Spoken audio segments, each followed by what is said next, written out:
रामायण की एक कहानी जो हम सबको पता है, सीता स्वयंवर की, जहां श्री राम ने एक बहुत बड़ा धनुष तोड़ा था।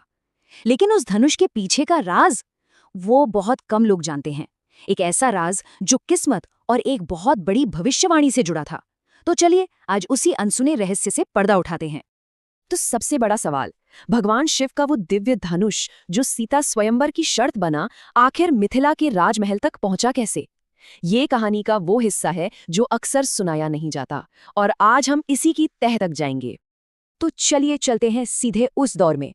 सोचिए, मिथिला का वो शाही दरबार जहां राजकुमारी सीता के स्वयंवर के लिए दूर दूर से बड़े बड़े राजा और राजकुमार अपनी किस्मत आजमाने आए हैं। माहौल में एक अलग ही तनाव है। राजा जनक ने एक शर्त रखी थी जो सीधी और सिंपल थी, लेकिन नामुमकिन सी। सीता से शादी वही करेगा जो भगवान शिव के दिव्य धनुष को उठाकर उस पर डोरी चढ़ा दे। और ये कोई ऐसा वैसा धनुष नहीं था, इसकी अपनी एक अलग ही कहानी थी। तो आखिर क्या खास था इस धनुष में? क्यों इसे उठाना इतना मुश्किल था? इसका जवाब जानने के लिए हमें वक्त में बहुत पीछे जाना होगा, उस पल में जहां इस दिव्य हथियार का जन्म हुआ था। इस धनुष का नाम था पिनाक, खुद भगवान शिव का बनाया हुआ, और इतना ताकतवर कि कहते हैं देवता भी इसके सामने थर-थर कांपते थे। ये सिर्फ एक हथियार नहीं था, समझिए ये खुद शिव की शक्ति का एक रूप था। अब इसका सफर भी बड़ा मजेदार रहा है। बनाया भगवान शिव ने, फिर देवताओं की रक्षा के लिए ये गया देवराज इंद्र के पास, और वहां से ये पहुंचा भगवान शिव के सबसे बड़े भक्त परशुराम जी के हाथों में, जिन्होंने इसकी दिव्य शक्ति को समझा और साधा।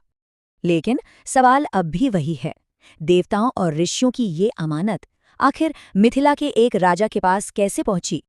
कहानी ये है कि भगवान परशुराम ने खुद ये धनुष राजा जनक को सौंपा था, एक पवित्र अमानत के तौर पर। लेकिन ये सिर्फ एक तोहफा नहीं था, इसके साथ जुड़ी थी एक बहुत बड़ी जिम्मेदारी और एक भविष्यवाणी। और यही है कहानी का सबसे जरूरी मोड़।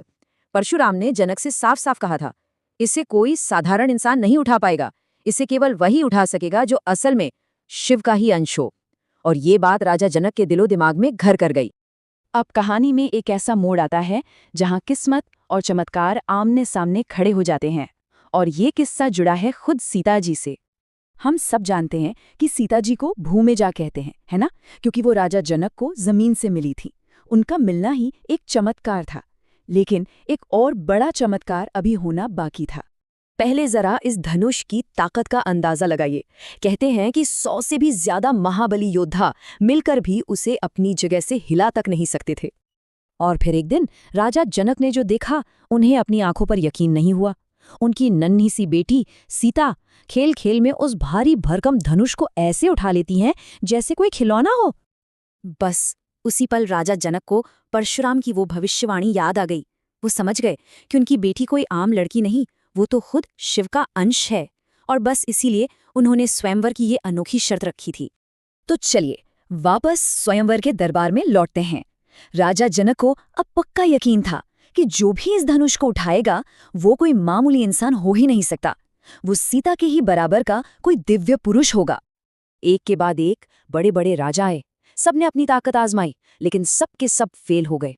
और फिर सभा में आए भगवान विष्णु के अवतार श्री राम, बिल्कुल शांत और सीधे उस दिव्य धनुष की तरफ बढ़ चले। अब ये समझना जरूरी है कि राम का धनुष उठाना सिर्फ एक शक्ति प्रदर्शन नहीं था। नहीं, ये तो दो दिव्य शक्तियों का मिलन था। एक तरफ विष्णु के अवतार, दूसरी तरफ शिव का अंश। ये मिलन तो होना ही था, और इसे मुमकिन बना रहा था महादेव का आशीर्वाद। और फिर वो हुआ जिसकी किसी ने सपने में भी नहीं सोचा था। जैसे ही श्री राम ने धनुष पर डोरी चढ़ाने की कोशिश की, वो एक कान फाड़ देने वाले धमाके के साथ 2 टुकड़ों में टूट गया। मतलब उनकी दिव्य शक्ति उस धनुष की शक्ति से भी कहीं ज्यादा थी। धनुष का टूटना सिर्फ एक शर्त का पूरा होना नहीं था, ये एक बहुत बड़ा दिव्य संकेत था। इससे परशुराम की भविष्यवाणी सच साबित हुई। कहते हैं कि उस पल शिव का आशीर्वाद पूरी दुनिया पर बरसा, और इसी ने राम और सीता के उस पवित्र रिश्ते की नींव रखी जिसे आज भी दुनिया याद करती है।